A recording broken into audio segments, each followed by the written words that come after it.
Bonjour à tous et bienvenue sur boursicoté.com pour cette nouvelle analyse technique Forex et matières premières qui valide donc cette zone ici des 1,2158 comme zone de résistance, puisque dans la lignée de ce que nous avions eu ici à la fin du mois de janvier, eh bien on vient à plusieurs reprises ici tester cette zone de résistance sans parvenir à la dépasser. Donc on reste ici dans une espèce de neutralisation entre cette zone de résistance et la zone ici des 1.2060, et malgré la petite attaque que nous avions eu ici, eh bien on avait retrouvé ici une conviction un peu plus haussière, mais qui est en train de s'essouffler ici, et donc on reste neutre sur cette paire de devises qui ne parvient pas à reprendre ici une dynamique haussière. Il semblerait que l'on soit ici sur un point d'équilibre, donc entre 1,20 et 1.2160, donc on est en train de neutraliser la dynamique sur cette paire de devises euro-dollar.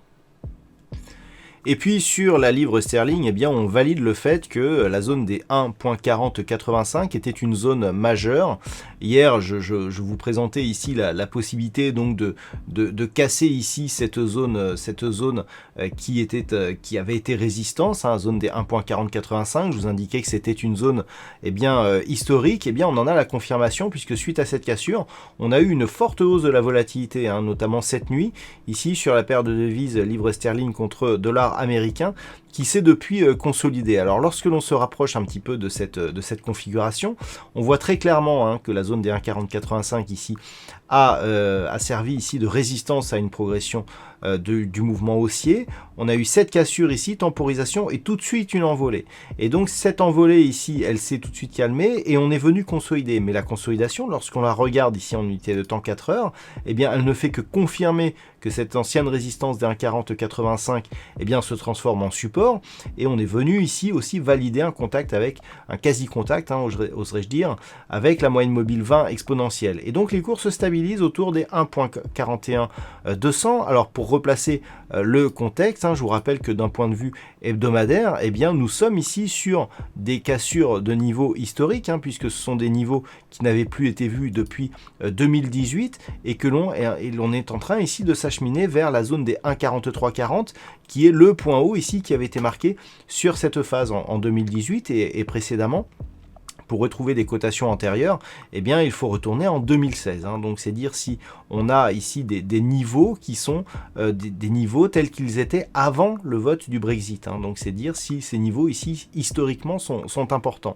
Alors maintenant, si on revient ici sur l'unité de temps H4, ce que nous pouvons constater, c'est que donc on a une configuration technique très propre et qui valide la poursuite d'un mouvement haussier, malgré des indicateurs qui donnent quelques signaux d'affaiblissement. Alors on a invalidé une divergence donc sur le RSI, puisqu'on a un nouveau plus haut significatif ici sur cet indicateur, mais tant que la zone ici d'un 40,85 reste support, on a une porte ouverte ici vers donc les niveaux majeurs de 2018, dont la résistance ici se situe à 1.4340. Sur l'or, nous sommes sur des niveaux moyens, l'or qui se cherche lui aussi après être venu quasiment en contact ici de la zone des 1817 $ l'once.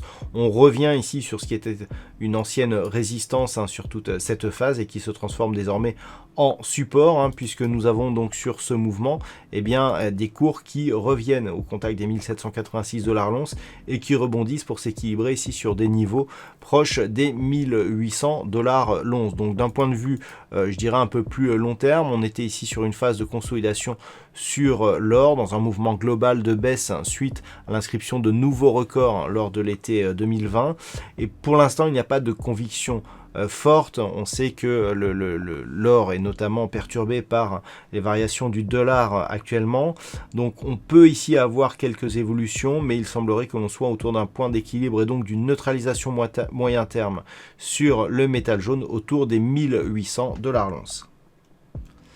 Et puis enfin sur le WTI, eh bien le WTI a confirmé de fort belle manière la poursuite du mouvement haussier.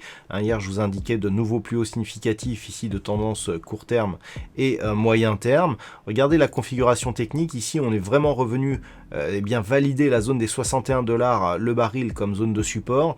Après cette impulsion qui a marqué ici un contact sur la bande de Bollinger supérieure, nous avons un retour ici sur la moyenne mobile 20 exponentielle. Donc on a vraiment le schéma parfait d'une dynamique haussière qui est en train de reprendre ici de la conviction.